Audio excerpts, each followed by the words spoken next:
श्रवण कुमार हिंदू धर्म ग्रंथ रामायण में उल्लेखित पात्र हैं जो अपने वृद्ध और अंधे माता पिता से अतुलनीय प्रेम, श्रद्धा, भक्ति और सेवा के लिए जाने जाते हैं। वाल्मीकि महाकाव्य के अयोध्या कांड के अध्याय 120 में श्रवण कुमार की कथा का उल्लेख मिलता है। महाभारत में भी श्रवण कुमार की कथा का संक्षिप्त उल्लेख आदि पर्व अध्याय 131 में मिलता है।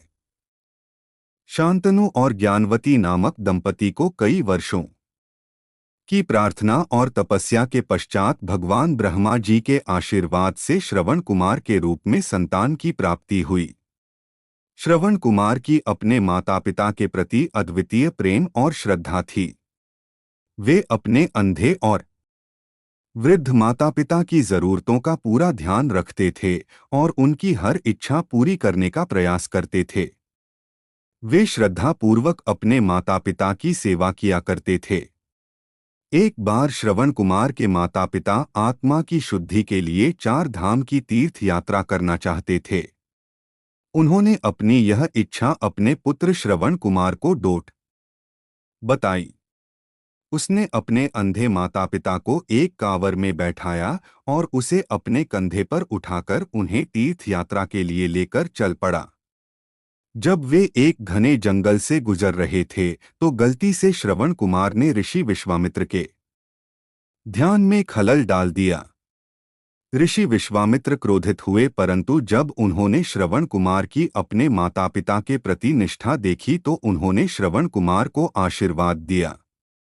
यात्रा के दौरान एक दिन वे अयोध्या के समीप एक वन में पहुंचे।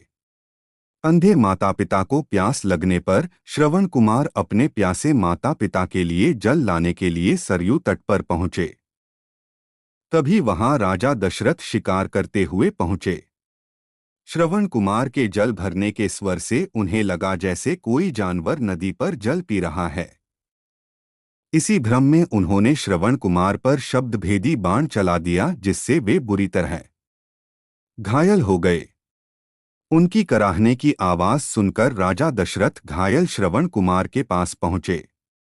अपनी गलती का एहसास होते ही राजा दशरथ पश्चाताप करने लगे। मृत्यु से पूर्व उन्होंने राजा दशरथ से कहा कि उन्हें अपनी मृत्यु का दुख नहीं है, परंतु उन्हें अपने बूढ़े और अंधे माता पिता की चिंता है। श्रवण कुमार ने राजा दशरथ से अनुरोध किया कि वे उसके प्यासे माता पिता को जल पिला दें और उन्हें उनकी मृत्यु का समाचार दें। श्रवण कुमार ने उन्हें बताया कि वे अपने प्यासे माता पिता के लिए जल लेने आया था। उन्होंने यह भी कहा कि यदि वे अनजाने में हुए पाप को स्वयं स्वीकार कर लेंगे तो शायद उनके माता पिता उन्हें श्राप न दें। राजा दशरथ ने देखा श्रवण कुमार मृत्यु के पश्चात दिव्य रूप धारण कर विमान में स्वर्ग को जा रहे हैं। दशरथ उनके माता पिता के पास पहुंचे और उन्हें संपूर्ण घटना बताकर अपने हाथों अनजाने में हुए अपराध के लिए क्षमा मांगी।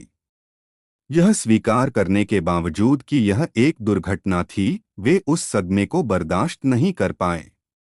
उन्होंने राजा दशरथ को श्राप दिया कि जिस प्रकार पुत्र वियोग में उनकी मृत्यु हो रही है, उसी प्रकार राजा दशरथ की मृत्यु भी पुत्र वियोग में तड़पते हुए होगी। वे उन्हें लेकर मृत श्रवण कुमार के पास पहुंचे। उन्होंने उसकी चिता जलाई और स्वयं उसी में अग्नि समाधि ले ली। राजा दशरथ की मृत्यु भी पुत्र वियोग में हुई।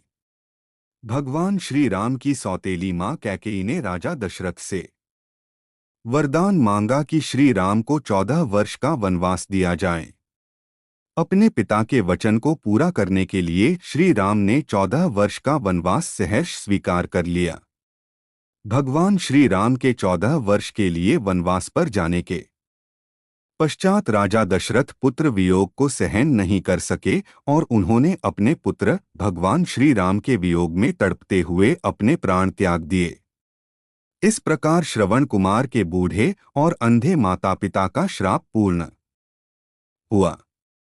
श्रवण कुमार की मातृ और पितृ भक्ति और उनके प्रति अद्वितीय समर्पण सबके लिए प्रेरणा स्रोत है। कृपया लाइक, सब्सक्राइब और शेयर करें। धन्यवाद।